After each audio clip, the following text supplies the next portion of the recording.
Le tabac, on le dit tout le temps, donc il n'y a pas un organe au niveau du corps humain qui soit épargné par les méfaits du tabac.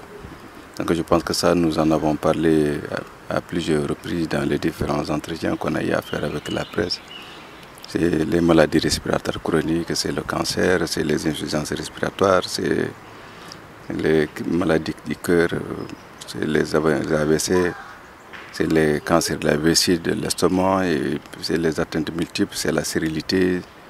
Écoutez, il faut regarder un peu, il y a un schéma qu'on avait partagé avec l'OMS qui s'appelle le corps du fumeur. Si vous regardez le corps du fumeur, vous allez voir qu'il n'y a pas une seule partie du corps de l'être humain qui soit épargnée par les maladies que le tabac peut entraîner.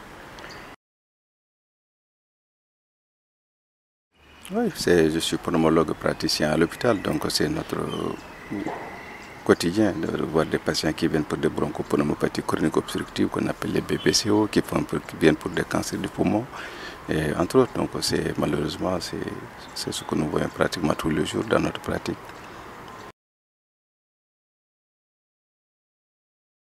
Alors, je pense que ce qu'il faudrait dire, c'est que nous sommes dans une phase d'épidémie du virus du Covid.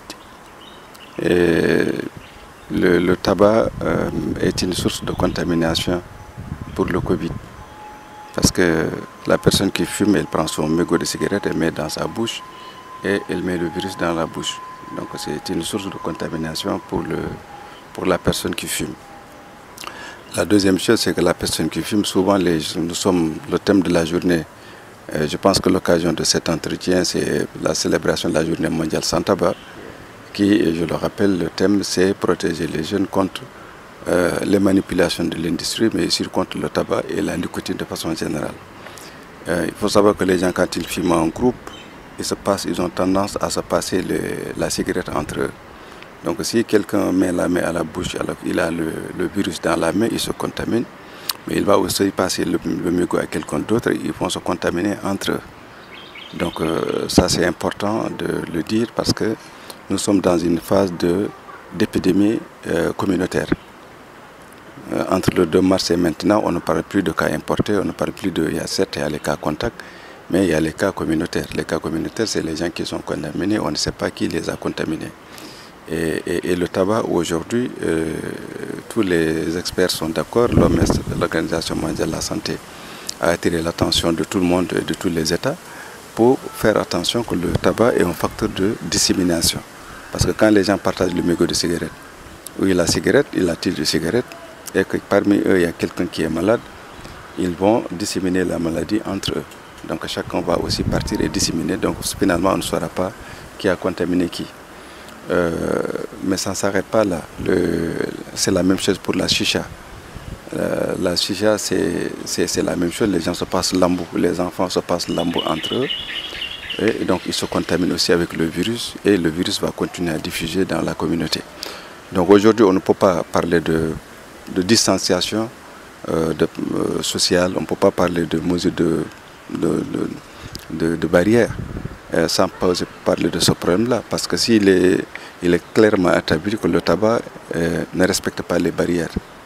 Parce que quand on se passe le tabac, il n'y a plus de distanciation entre nous. Au point que les gens aussi qui fument, il faut le savoir, ce sont ceux qui font les plus de complications liées au virus. Donc ils font des complications, parce que le virus diffuse dans leurs poumons très rapidement. Et ce sont des gens donc, qui vont faire des formes graves, qui finissent à la réanimation. Et le taux de mortalité est plus élevé chez ces personnes-là que par rapport aux gens qui ne fument pas. C'est de l'ordre de 25%, pour 5% de mortalité chez les gens non fumeurs.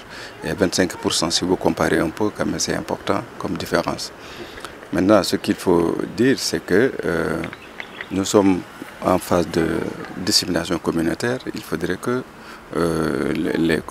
les gens sachent que le tabac est un facteur de dissémination. Et il y a des pays qui ont déjà arrêté de vendre le tabac. Depuis que l'épidémie a commencé, l'Afrique du Sud, le Botswana, ils ont arrêté. Ils ont arrêté carrément la vente du tabac, ils l'ont arrêté. Quoique c'était un produit légalement vendu, ils ont arrêté parce que ils se sont rendus compte que c'est une porte de diffusion de la maladie. Et donc c'est important aussi que nous, au Sénégal, où les gens sont debout pour combattre la maladie, en insistant sur les mesures de protection, de distanciation, qu'on prenne en compte la problématique du tabac. Donc voilà un peu ce que je voulais dire par rapport à cette question de l'heure. Non mais bon, c'est des mensonges, c'est pas vrai, tout le monde le sait que ce n'est pas vrai. Et la preuve, je vous ai dit que les gens qui mourent le plus ou qui vont à la réanimation, ce sont les personnes qui sont des fumeurs. Donc on ne peut pas parler aujourd'hui de protection de la nicotine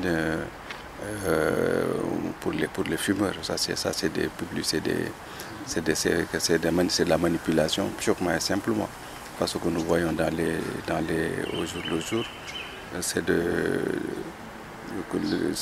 connu, l'industrie essaie de faire la manipulation en demandant aux enfants de consommer la nicotine, en fabriquant des gadgets, fabriquant des cigarettes électroniques, et pousser les enfants donc à consommer la cigarette électronique parce que c'est aromatisé. Ils ne peuvent pas, ils vont acheter le tabac classique. Mais il est très clairement établi aujourd'hui que le tabac, c'est plutôt fait partie des facteurs de dissémination et de mortalité ou de surmortalité ou de formes graves de maladie, mais pas le contraire. Au niveau du programme national de lutte contre le tabac, dont je suis le coordinateur, il y a ce qu'on appelle un volet sévrage. Le sévrage, c'est de permettre aux gens qui ne sont pas, qui veulent quitter le tabac, parce que c'est la dépendance, donc de s'en sortir. Donc, parce qu'effectivement, il vaut mieux tard que jamais, parce que les gens qui arrêtent de fumer, ils vont recouvrer la santé et ils vont progressivement améliorer leur bien-être de santé, et puis certaines maladies le risque de faire certaines maladies va disparaître avec le temps. Donc ce que je peux dire aux fumeurs, c'est qu'il n'est jamais trop tard pour arrêter. Ceux qui veulent se faire accompagner, les paquets, il y a un numéro vert, il faut appeler le numéro, il y a un service gratuit de conseil. Vous avez aussi les hôpitaux. Dans tous les hôpitaux du Sénégal, il y a toujours un professionnel de la santé qui peut vous orienter, qui peut vous aider.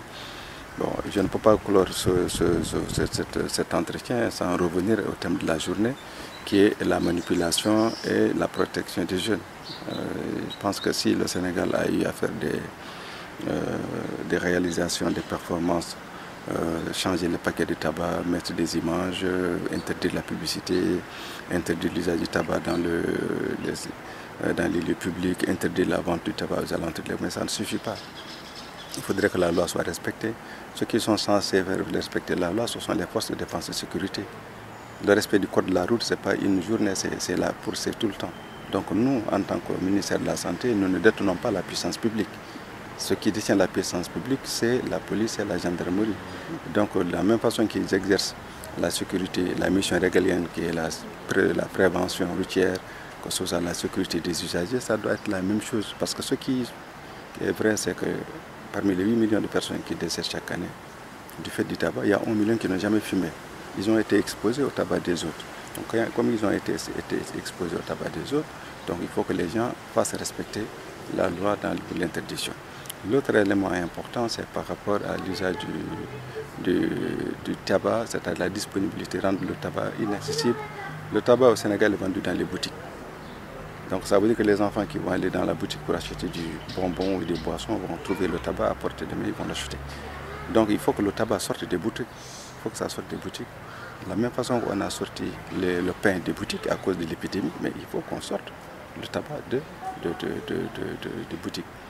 À ce sens, donc, il y a un projet de décret qui est dans le circuit depuis un certain temps, conformément à la loi, parce que la loi 2014-14 du 28 mars 2014, à son article 7, prévoit qu'il y ait l'autorisation que la vente de tabac soit soumise à une autorisation préalable.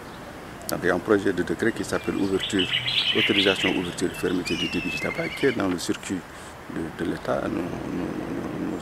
Nous appelons de tout cœur pour que ce décret-là soit adopté le plus rapidement possible par M. le Président de la République, donc par le gouvernement du Sénégal, parce qu'il est dans les pipelines. Il y a autre chose, c'est un arrêté qui interdit aussi l'usage du tabac aromatisé. C'est un arrêté interministériel. Donc tout ça, c'est pour protéger les gens. On ne peut pas aujourd'hui dire qu'on fait des mesures barrières, et on fait des mesures de distanciation et on ignore carrément le tabac qui est devenu un facteur de dissémination de la maladie. Donc c'est vraiment, c'est dans nos prochaines étapes, c'est la sortie de ce texte réglementaire que sont et l'arrêté et le décret que nous espérons disposer de ça très rapidement pour aider donc les acteurs à mieux faire leur mission. Voilà un peu le mot de la fin, si vous voulez.